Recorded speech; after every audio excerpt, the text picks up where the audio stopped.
안녕하십니까. 실전 경매 노하우 앤손입니다. 오늘은 101번째 시간, 정리하는 시간을 가질 텐데요. 지금까지 배우신 내용을 잘 기억하면서 강의를 들어주시기 바랍니다. 강의를 들으면서 점점 의욕이 생기는 분들도 계실 테고 조금씩 게으름을 피우고 계신 분도 계실 겁니다. 하지만 원하는 수익을 얻으려면 꾸준히 열심히 공부해야 한다는 사실을 명심하셔야 합니다. 그럼 오늘도 다양한 사례를 가지고 강의를 시작하겠습니다. 자, 오늘 저와 함께 공부하실 내용은 여태까지 공부한 현장답사의 정리입니다. 저는 경매로 성공하시려면 세 가지를 갖춰야 된다라고 말씀드렸는데, 장래 가치를 판단하는 안목, 부동산을 보는 안목, 자, 그리고 경매는 권리 분석을 기본적으로 하셔야 되죠. 자, 그리고 가장 중요한 것이 부지런히 발품을 파는 현장답사. 자, 그 중에서 저는 현장답사가 가장 중요하다고 말씀드렸습니다.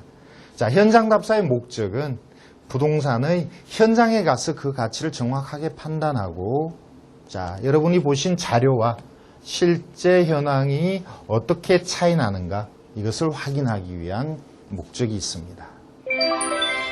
경매로 특별한 수익을 내시려면 저는 세 가지가 중요하다고 말씀을 드렸습니다.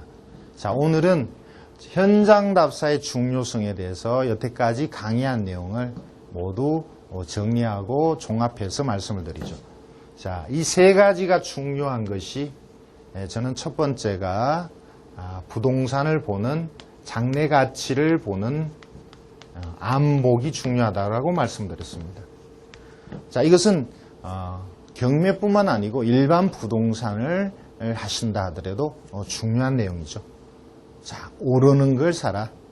자, 이것을 여러분들이 판단을 하시려면 계속적으로 부동산에 관심을 가지고, 특히 우리나라는 부동산 가치가 정부 정책에 많이 좌지우지하니까 정부 정책에도 역시 많은 관심을 가지셔야 되겠죠. 열심히 노력하시는 것, 그것이 중요할 것 같습니다. 자, 그리고 경매는 전통적으로 권리 분석을 잘해야 수익을 낼 수 있죠. 자, 요즘은 워낙 많은 공부들을 하시니까, 그리고 워낙 경쟁이 심해서 권리 분석은 웬간해서는 다 합니다. 그런데 권리 분석을 간혹은 못 하시는 분들이 있죠. 권리 분석을 잘못했을 때는 큰 데미지를 입죠. 자, 그래서 여러분들은 아주 깊이까지는 아니시더라도 기초적인 권리 분석은 탄탄히 공부를 하셔야, 그래야 기회가 왔을 때 여러분들이 그 기회를 잡을 수 있습니다. 자, 세 번째가 저는 많이 강조하는 발품. 다르게 표현한다 그러면 부지런해야 된다. 자, 이거죠. 자, 이것이 사실은 현장답사와 가장 밀접한 관계가 있다고 봅니다. 자, 현장답사를 많은 곳을 여러분들이 답사하고 거기서 얻는 지식, 정보, 이런 것이 축적되어서 결국은 장래 가치도 여러분들이 깨닫게 되는 거라고 보는 거거든요. 자, 젊으면서 가진 게 젊음, 시간. 자금은 많지 않다. 그렇다면 여러분들이 남보다 더 열심히 한다는 것, 그거밖에 없습니다. 열심히 하고 남들이 꺼려하는 것, 남들이 모르는 정보, 그것을 여러분들이 가질 때 수익을 낼 수 있다고 저는 봅니다. 자, 이 세 가지 아주 중요하죠. 그 중에서 우리가 지금 이번 시간 그 이전에 배웠던 현장 답사가 권리 분석 이보다 더 중요하다라고 저는 여러 번 강조를 했습니다. 자, 그 외에도 현장 답사나 여러분들이 특별한 수익을 내기 위해서 꼭 아셔야 될 내용을 몇 가지 더 말씀을 드리죠. 자, 정보가 중요한 것은 역시 여러 번 말씀을 드렸습니다. 경매는 정보다, 이렇게까지 말씀을 드렸죠. 발품을 팔고 부지런히 다니시는 게 결국은 정보를 쌓는 거라고도 말씀드렸고, 그 정보가 쌓여서 장래 가치를 판단한다는 것도 말씀을 드렸죠. 자, 이 정보를 얻기 위해서 물론 발품, 부지런 중요하지만 그 외에도 인터넷을 활용하거나, 자, 이러한 정보, 믿을 만한 정보를 계속 축적하기 위해서 5만 분의 1 지도상에 이러한 정보를 기록하는 내용, 그리고 많은 인맥을 쌓는 것. 자, 경매와 관련 있는 공무원, 법원 직원, 은행원, 또 그 외에 많은 중개업자들과 사귀고 대화를 하는 것. 자, 이런 건 역시 많이 중요하죠. 그래서 정보를 모으기 위해서 또는 여러분이 가지고 있는 상대방에게 도움이 되는 정보를 또 줘야 됩니다. 그래야 얻을 수가 있죠. 자, 그런 쪽으로 계속 노력을 하셔야 되겠죠. 자, 현장 답사를 하는 목적은, 현장 답사의 목적은 자료와 여러분들이 인터넷이나 자, 법원에서 제공되는 자료를 보고 판단을 하시는데 그 자료와 현황의 차이점을 찾기 위한 거라고 말씀드렸습니다. 이 차이점. 그래서 자료에 나타나는 것보다 현황이 더 불리한 쪽이면 입찰을 하시면 안 된다라고 말씀을 드렸고, 자료에 나타난 것보다 유리한 쪽으로 여러분들이 조사가 되었다면 적극적으로 입찰을 하셔야 된다라고 말씀을 드렸습니다. 자료상으로 대항력 있는 임차인인데 현장으로 가니까 자, 대항력이 없는 위장의 임차인이었다. 자료상으로 유치권이 신고되어 있는데 가서 조사해 보니까 허위다. 그러면 입찰을 하셔야 되죠. 자료상으로 도로가 닿는다고 되어 있는데 현장을 가니까 자, 직접 출입이 어렵다. 그러면 입찰을 안 하셔야 되죠. 자, 그래서 현장 조사에, 현장 답사에 가장 중요한 것은 자, 이 차이점을 찾는 건데, 이 차이점이라는 것은 집에서 인터넷만 봐서는 확인이 안 된다는 겁니다. 그래서 발품을 많이 부지런히 팔아야 되는 것은 남이 모르는 이러한 차이점을, 여러분에게 유리한 차이점을 찾고, 그래서 남이 모르는 그런 내용이라면 경쟁력이 생기니까 입찰했을 때 여러분에게 수익이 나온다는 거죠. 자, 여러분도 열심히 답사를 하셔야 됩니다. 자, 그리고 이렇게 답사를 하기 전에 답사를 효율적으로 하기 위해서 사전 준비가 많이 필요하죠. 공부를 미리 검토하고 답사를 가서 뭘 확인해야 될 건가 체크를 하고, 자, 그렇게 답사했을 때 모두 확인이 되는 게 아니니까 재답사, 3차 답사, 부동산은 가서 볼 때마다 새로운 사실이 드러납니다. 자, 그렇게 여러분 답사를 하고 조사를 하셔서 완벽히 문제가 없다, 확실한 수익이 나온다, 이렇게 여러분이 자신할 때 그때 입찰을 하셔야 되겠죠. 자, 적은 시간에 많은 부동산을 답사를 하시려면 미리미리 많은 준비를 하고 출발을 하셔야 합니다. 자, 답사를 할 때 중요한 게 점유자죠. 주택에 있어서는 점유자에 대한 내용이 가장 중요하죠. 자, 임차인의 대항력이 점유자에게 달려있고, 유치권자는 점유를 해야만 유치권이 성립하죠. 자, 낙찰받고 명도하기 위해서는 점유자가 어떤 사람인지, 어떤 권리인지, 어떤 상태인지, 자, 이것을 알고 계셔야 됩니다. 그래서 주택을 많이 관심을 가지는 초보의 여러분들은 특히 점유자가 누군지, 그리고 경우에 따라서는 적극적으로 대화까지 하셔야 합니다.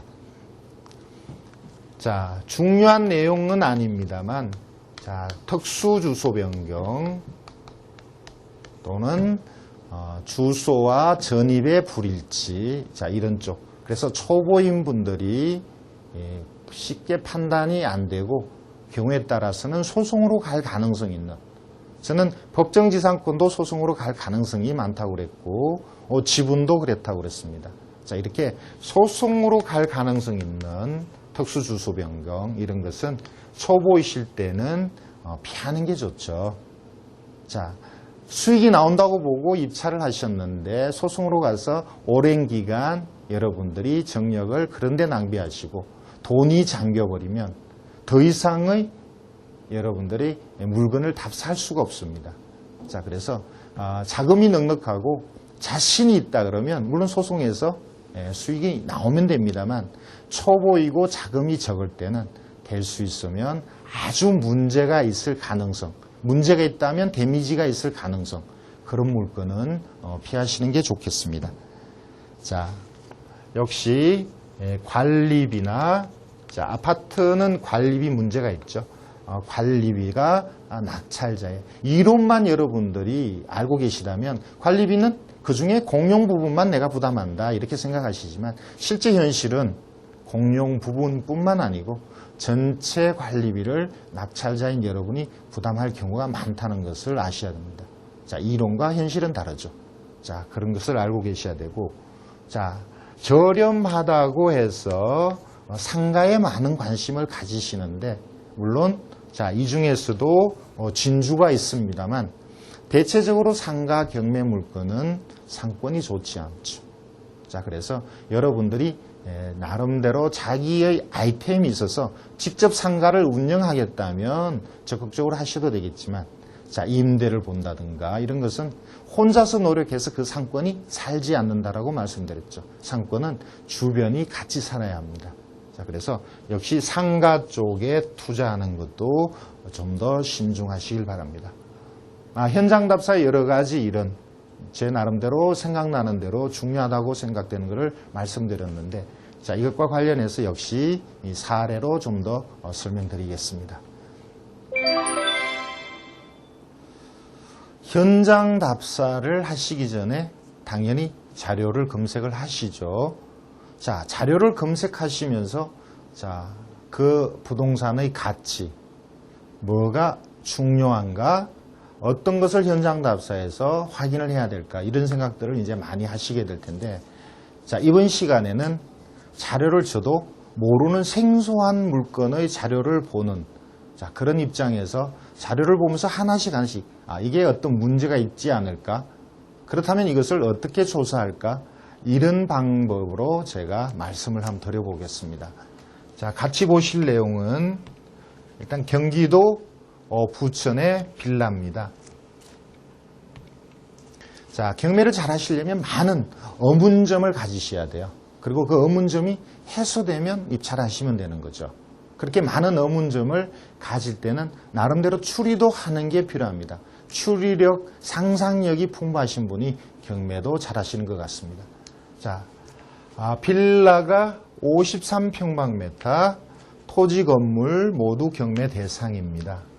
소유자 채무자 국민은행에서 경매를 신청했고요.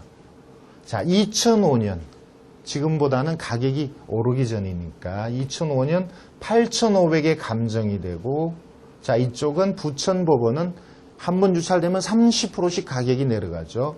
자, 그래서 3번 유찰되니까 가격이 2번 유찰됐죠. 반값이 됐습니다.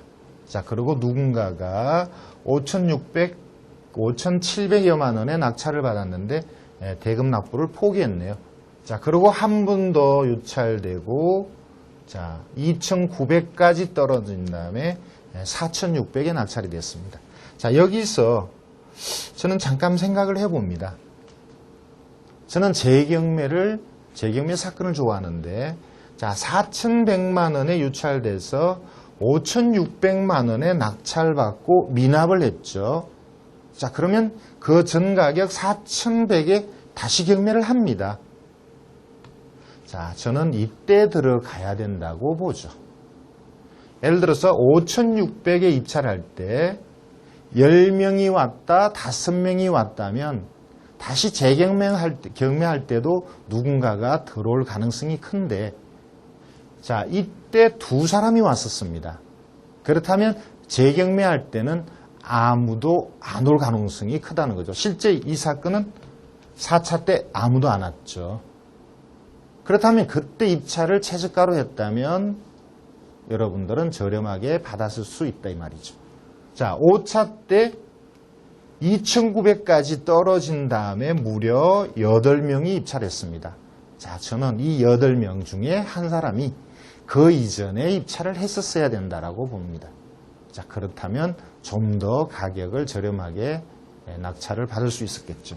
자, 여러분들도 이렇게 재경매에 나오는 사건은 물론 누군가가 포기했다라면 여러 가지 걱정되는 부분이 많을 텐데 여러분들이 기본적으로 배우신 그 내용 그대로 하나하나씩 체크해서 문제없다는 게 확인된다면 재경매 사건을 절개하셔야 합니다. 그런 쪽이 여러분에게 낙찰받을, 저가에 낙찰받을 기회를 주는 물건이 되겠습니다. 자, 아래쪽의 내용을 보죠. 자, 어떤 문제가 있는지. 자, 당장 토지 건물에는 다른 문제가 없고요. 주변 현황에도 별 문제가 없습니다. 자, 여기 나타나는 것은 임차인의 문제가 있네요. 자, 보시면 2001년 12월 20일에 전입했습니다. 자, 말소 기준 권리는 12월 21일이죠. 임차인이 말소 기준 권리보다 하루 먼저 전입했죠. 그러니까 외형상 임차인이라면 대항력이 있습니다. 자, 근데 임차인이 아닐 수도 있죠. 자, 임차인일까 아닐까가 여기서는 중요하죠. 자, 그 외에 등기부상에는 별 문제가 없습니다. 자, 그렇다면 2001년 12월 21일 날 소유권을 취득하기 하루 전에 전입한 사람이 과연 임차인일까? 상식적인 수준에서는 임차인이 아닐 가능성이 크죠. 소유권 취득할 때 들어왔다면 거의 가족이거나 친인척일 겁니다. 그렇다 하더라도 만약 임차인이면 그 대항력을 인정받는 거니까 임차인인지 아닌지 그 가능성을 일단 답사하기 전에 여기서 자료상으로 어느 정도 찾아봐야 됩니다. 임차인일까 아닐까 하는 거 여부를. 그리고 국민은행의 입장에서는 자, 말소 기준 권리 국민은행이 1억 300이라는 건저당을 설정했다. 그러면 8천만 원 정도의 대출이 나갔죠. 대출 금액의 보통 130%를 설정하니까 8천, 9천만 원의 대출이 나갔는데 자, 그 까다로운 국민은행이 자, 이 집값이 얼마인가요? 집값이 8,500 감정됐습니다. 물론 이 경매하는 시점하고 이 집을 산 시점은 다르긴 하지만 자, 감정가 8,500의 집에 국민은행이 역시 8천 내지 9천만 원의 자, 대출이 나갔다면 은행이 또 바보는 아니죠. 임차인이 없다는 전제하에 그 빌라의 가치 전부를 대출해줬다고 보는 거죠. 자, 그렇다면 국민은행도 정상적으로 대출했으니까 임차인이 아닐 가능성이 더 커지죠. 자, 그 아래쪽에 많은 압류가 붙었습니다. 세무서, 은행, 자, 이런 많은 압류가 있습니다. 자, 뭔가 재정적으로 많은 빚에 쪼달리고 있는 그런 것을 느낄 수 있습니다. 자, 그러면 실제 이 점유자가 어떤 권리가 있는지 기록들을 보면서 근거를 찾아보죠. 임차인에 대한 기록은 제일 먼저 현황조사서에 드러납니다. 자, 여기 보면 자, 이것은 집행관이 경매가 시작되면 바로 보통 경매 개시 결정 5일, 일주일 이내에 현황을 조사한다라고 말씀을 드렸습니다. 자, 집행관이 찾아갔을 때 채무자가 점유하고 있었다라는 기록이 나옵니다. 조그만 빌라에 채무자가 있었다. 그리고 임차인이 있었다. 자, 조그만 빌라에 채무자 임차인이 같이 살고 있다. 자, 여기서 임차인이라는 기록은 임대차 계약서가 있다라는 걸 말하지는 않습니다. 법원의 기록은 점유하고 있는 사람이 채무자, 소유자가 아니면 모두 임차인으로 기록합니다. 채무자, 소유자인 것이 분명하지 않으면 그 외에는 모든 사람을 임차인으로 기록합니다. 그래서 이렇게 임차인으로 기록되었다 하여서 임대차 계약을 맺고 임차인으로 점유하는 것은 반드시 그런 것은 아니다. 이렇게 생각하셔야 합니다. 자, 그러면 여기서는 일단 같이 산다는 정도 근거가 나타났죠. 자, 그리고 임대차 조사서. 소유자도 있고, 자, 한시도 있습니다. 소유자가 아닌 누구, 한시가 있는데, 자, 아무런 권리를 주장하지 않았습니다. 단지 전입해 있다라는 것 뿐이지, 아무런 권리를 주장하지 않았습니다. 자, 여기서는 더 이상의 정보는 없죠. 자, 그러면, 그 다음, 매각 물권 명세서를 볼까요? 자, 여기에 말소기준 권리가 나오고, 자, 말소기준 권리보다 하루 먼저 전입한 기록은 있지만 현황조사 때 한시가 기록은 나와 있고 전입했다는 기록만 있고, 진정한 임차인 같으면 권리신고를 하겠죠. 임차인은 현황조사와 권리신고 반드시 두 가지로 기록된다라고 말씀드렸는데 여기서 권리신고를 하지 않았습니다. 진정한 임차인이면 권리신고하는 것이 정상이죠. 자, 여기서도 임차인이 아닐 가능성을 나타냅니다. 자, 매각물권 명세서상에 그 외에 다른 기록은 없습니다. 자, 마지막으로 등기부를 보죠.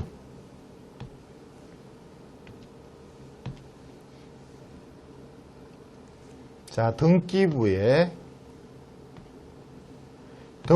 기록에 누가 점유하고 있는지가 나오죠.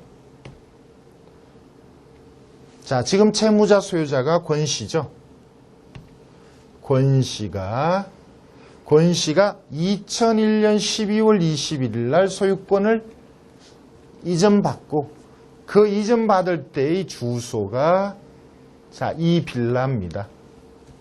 경매 대상인 빌라에 이 날짜에 이미 전입해 있었다라는 것을 말합니다. 자, 작은 빌라에 집주인이 이미 점유하고 있었다. 만약에 소유자의 주소가 이곳이 아니고 다른 곳이었다면 그렇다면 임차인 혼자 점유했을 가능성이 있죠. 그런데 집주인의 주소가 이곳입니다. 자, 그 외에 다른 내용은 더 이상 나오지는 않습니다. 자, 역시 건저당 설정할 때 소유권 이전받은 날과 같은 날이죠. 그러니까 당연히 채무자 권씨의 주소는 역시 이 빌라죠. 자, 지금까지 제가 서류상으로 임차인에 대한 내용을 나름 판단해 봤습니다. 하루 전에 전입했는데 그것은 일상적으로 임차인이 아니다. 정상적으로 국민은행이 대출했다. 자, 현황조사상에 집주인과 한시가 같이 점유하는 걸로 되어 있다. 그리고 등기부상에 소유자의 주소가 이 빌라이다. 자, 그렇다면 여기서는 지금 적극적으로 임차인으로 주장하지 않습니다. 자, 이제 현장으로 가셔야죠. 자, 현장에 가서 할 일은 가장 답이 많이 나오는 것은 직접 현장에 가서 당사자와 대화하는 것입니다. 그리고 대화할 때 임차인이라는 전제를 안 해야 됩니다. 가족으로 점유하고 있는 걸로 대화를 하면 진정한 임차인이면 내가 가족이라는 것 전제하고 대화하는 데 대한 반발이 있겠죠. 그래서 여러분이 임차인입니까? 라고 물으시면 안 됩니다. 집주인과 같은 가족으로 사는지, 집주인이 지금 이 집에 살고 있죠. 그래서 여러 가지 일상적인 대화, 취하하실 건가? 이 집이 마음에 들어서 내가 낙찰받으려고 하는데 뭐 어떤 문제가 있느냐? 좀 얼굴이 두꺼워야 되겠죠. 만약에 대항력이 있는 임차인이면 나는 보증금 받고 나가야 됩니다. 이런 말을 상대방이 먼저 하겠죠. 자, 그래서 이렇게 자료로 판단한 걸 가지고 그대로 대화를 하다 보면 쉽게 가족이라는 것이 나타난다는 거죠. 물론 국민은행에서 임차인이 아니다, 무상임차인 각서를 받았다 이런 말을 들으면 좋겠지만 국민은행은 그런 내용을 말해주지 않죠. 자, 만약에 국민은행에서 그런 말을 해준다면 그것은 다른 경쟁자도 똑같이 그 얘기를 들었다는 겁니다. 그렇다면 이것은 저가에 낙찰되지는 않습니다. 자, 외형상으로 대항력이 있는 것처럼 보이지만 다른 사람은 가서 못 만날 수도 있는데 여러분은 가서 만났다. 아니면 이웃을 통해서 집주인이 산다라는 얘기를 들었다면 여러분은 자신 있게 이 집을 입찰해도 되겠죠.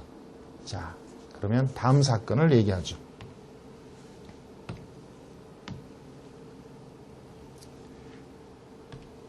제주도, 자, 멀리 제주도 서귀포에 근린주택이 경매로 나왔습니다.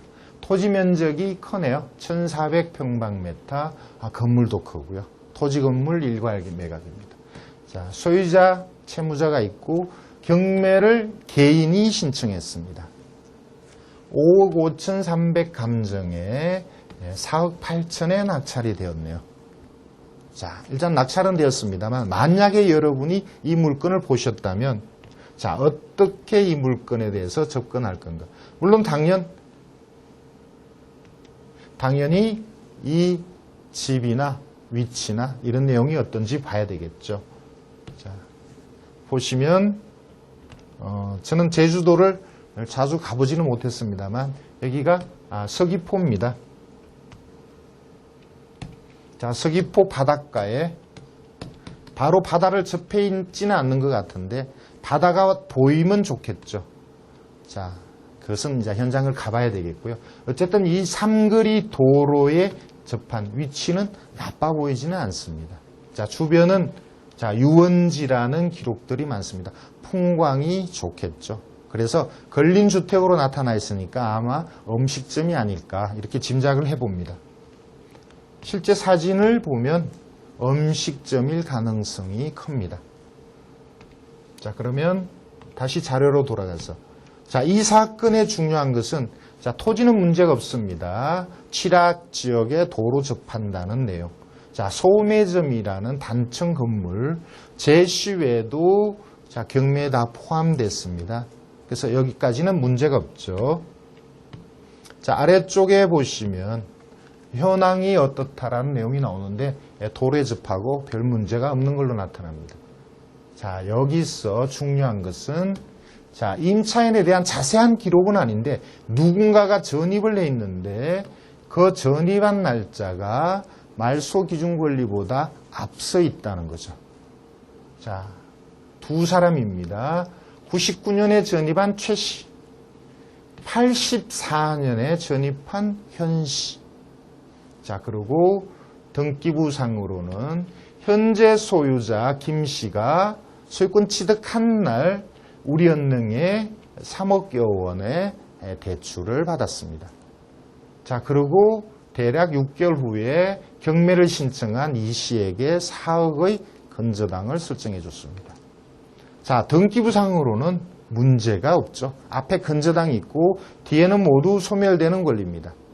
자, 그렇다면 이 사건의 권리 분석은 오직 누구냐, 먼저 전입한 사람이 누구냐 이것만 판단하면 되겠죠. 자, 그 외에 이 물건의 가치, 장래 가치, 내가 저기서 장사를 한다면 어떨 것인가 그 가능성, 자, 이런 것을 판단하시면 되겠는데 자, 이제는 현장을 가야 됩니다. 현장을 가서 누구냐 그리고 부동산의 가치 이 두 가지를 집중적으로 조사해야 되겠죠.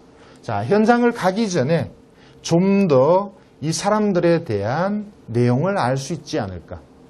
자, 현재의 채무자가 2002년도에 소유권을 취득했다면 그 전부터 살고 있는 사람은 누굴까? 혹시 전소유자가 아닐까?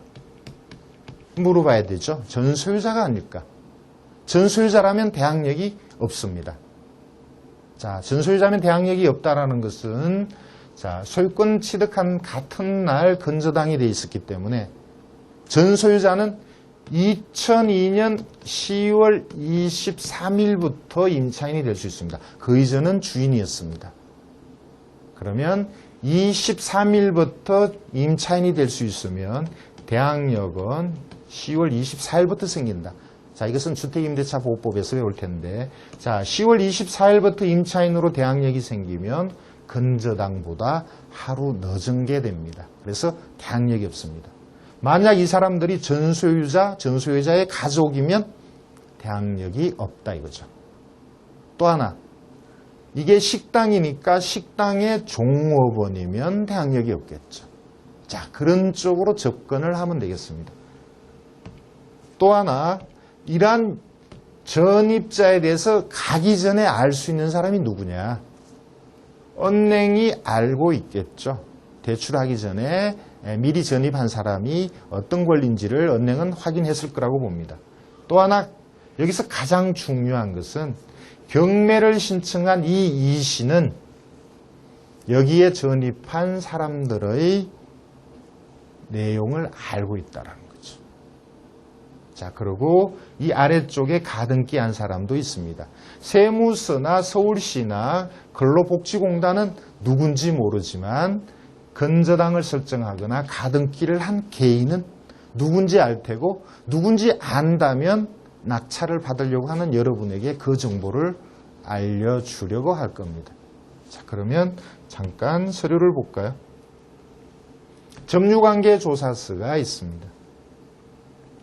자, 진술을 거부한다라고 되어 있습니다. 진술을 거부한다. 진정한 임차인이면 진술을 거부할 이유가 없죠. 자, 다른 서류를 볼까요? 매각물건 명세서를 보겠습니다. 임차인으로 조사된 내용이 없습니다. 아무도 적극적으로 임차인이라고 주장하지 않습니다. 그러면 등기부를 볼까요? 자, 등기부를 보면 잠깐 키우겠습니다. 자, 등기부를 보면 소유자에 대한 기록이 나오죠. 자, 현 소유자 김 씨의 주소가 나오는데 김 씨의 주소는 인천으로 되어 있습니다. 자, 채무자에게 직접 여러분이 찾아가서 임차인에 대한 내용을 물어볼 수도 있겠죠. 자, 그 다음에 가등기 한 사람이 있습니다. 자, 아까 가등기 한 서씨에 대해서 말씀드렸는데 이 사람은 주소가 서울로 되어 있습니다. 가등기권자를 만나도 내막을 알 수 있겠죠. 자, 그리고 경매를 신청한 이 씨가 있습니다. 주소가 인천입니다. 자, 채권자를 만나도 점유자에 대한 내용을 알 수 있을 것 같습니다. 자, 이렇게 여러분들은 이 하나의 물건을 가지고 현재 나오는 자료로서 다양하게 미리 상상력을 발휘해서 어떤 것을 물어볼 건가, 어떤 것을 확인할 건가. 자, 이런 생각을 충분히 하셔야 쉽게 권리에 대한 판단을 할 수 있다는 거죠. 경매를 이제 시작하는 초보이신 분들에게는 특히 자, 부지런히 현장 답사하는 것이 최고입니다. 그래야 많은 정보를 얻을 수 있고 자신감을 가지고 틈새를 발견하고 내가 뭘 해야 될 건가를 판단할 수 있습니다. 자, 그래서 경매로 성공하시려면 그 외에 많은 주변에 도움을 주는 분들이 필요합니다.